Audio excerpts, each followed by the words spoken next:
Here's a little update on both the 240s. After the drift event, my buddy decided to get rid of his S13 kooky shell that he has. So he posted up for sale, so I went ahead and bought the front bumper. And with all the money that I've thrown toward the front bumper, trying to get everything complete, the trim piece for the fog light, the turn indicators and everything, I realized I need to recoup some of that money. So now I am selling the pop-up front end off this car today. And I've had this spare Silvia front, not complete, but almost complete front. I'm gonna go ahead and throw that on today as well. So the car's gonna go in a little bit transformation, but I was really waiting for the S13's front to get hit and wrecked to go to the Silvia front. But it'd just be nice to have a little bit more money, so I'm gonna go ahead and sell it and swap the front ends. So the Silvia front is on. Now the reason why I'm running LED bars and not OEM headlights and OEM corner lights is because of the fact of a long time ago I traded my brick headlights straight across for a Silvia hood, which is now on her car, and then she bought the triple beams because they're better light output. Now coming on here, I have the LED bars, which is now just going to be a strictly drift car. Since at the last event I had the fiasco of my wires burning and turn indicators shorting out, and then I just went ahead and deleted all that. Now here is where I'm at with these. Now they are crooked because, as you can see, I just have them zip tied. So now I have to find a piece of metal to bolt right here, go around this, and then be flush right there so I don't have to use a long bolt.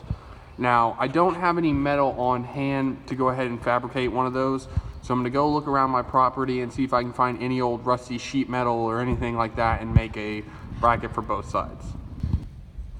So I think I may have found something that works. So there's this bracket that mimics that. It's just flipped over. Now, like I said, it's about, I can't really show, it's about 3 fingers. So I went ahead and I got another bracket. I found this piece of metal just laying out. It seems pretty structural. I tried to bend it and it doesn't want to bend. So I'm gonna try it. Since I have this bracket, I'm just gonna lay it against it. And if you can see, it looks like, if you look right there, it looks like I have enough room to go ahead and do 2. So I don't think I'm actually even gonna cut it to make it look nice and fancy. What I'm gonna go ahead and do is lay it down, and then whenever I find it, or probably just do this, and then just get 3 fingers, mark where the hole is, like right here, and then just go ahead and cut it off. Start playing with it. I'm gonna take this and put it in a vise and try to bend it straight. Now it is cut crooked and everything, but it is a drift car. I'm going to try to make it look nice, but most likely it's just gonna come out looking a little haggard. But if it works, then that's all I care about for right now. So I went ahead and made the mounts. I'm not too entirely proud of how they came out. This one looks a little decent. This one just doesn't look that great. I went ahead and drilled the bolts for the headlight, and then for the radiator support, this is where it's gonna mount. I went ahead and drilled 10 millimeter. I'm gonna test fit them, and if all looks decent, I'm gonna go ahead and just rough up it real quick and then just rattle can it black so it doesn't look that ugly. And I'm gonna see how they mount up.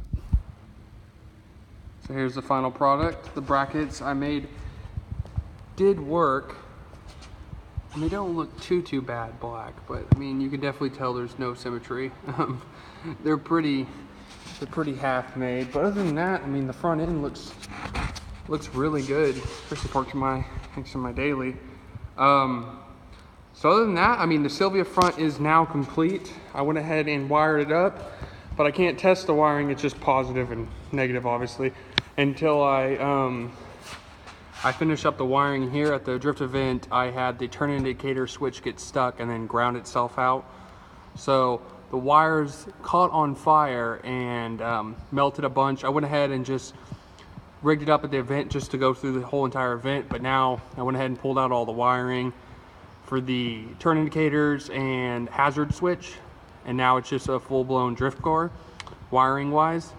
And I'm going to go ahead and loom all this and then tuck all this, and then you'll see the final result right before the next drift event. So here's the front again.